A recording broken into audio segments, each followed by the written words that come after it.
La contraception, c'est pas qu'une affaire de femmes, c'est une affaire d'hommes, de femmes, de décisions à prendre ensemble, de savoir qui peut supporter la contraception.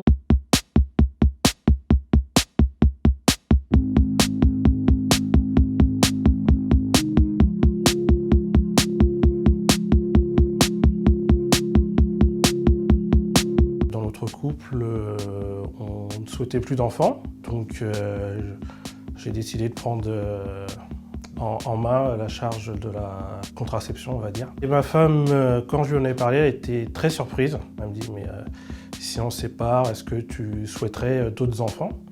Je lui dis non, j'ai les 2 enfants qui sont très bien, ça me convient et que je ne souhaite pas en avoir d'autres. Elle a trouvé ça comme un geste d'amour. L'opération se passe en général sous anesthésie locale. Elle dure une vingtaine de minutes. Il fait une petite incision au niveau des bourses.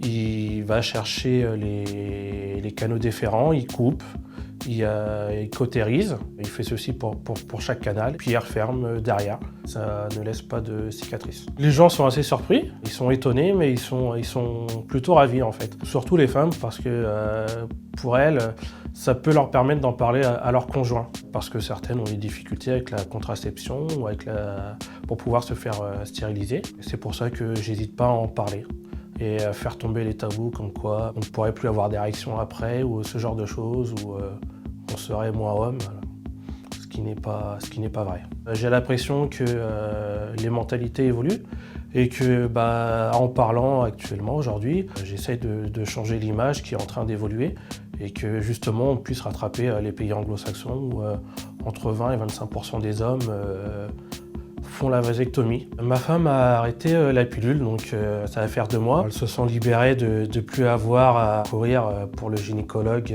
sa pilule, donc ça permet de la soulager. Assumer le choix de ne plus avoir d'enfants, ça reste encore quand même assez difficile parce que quand on arrive vers 26-27 ans, c'est quand est-ce que tu nous fais un enfant? Une fois que le premier arrive, c'est pour quand le deuxième, hein, faut pas le faire trop éloigné. Il faut essayer de changer ses mentalités pour pouvoir accepter que finalement les enfants, il faut les désirer et non pas par rapport à la société.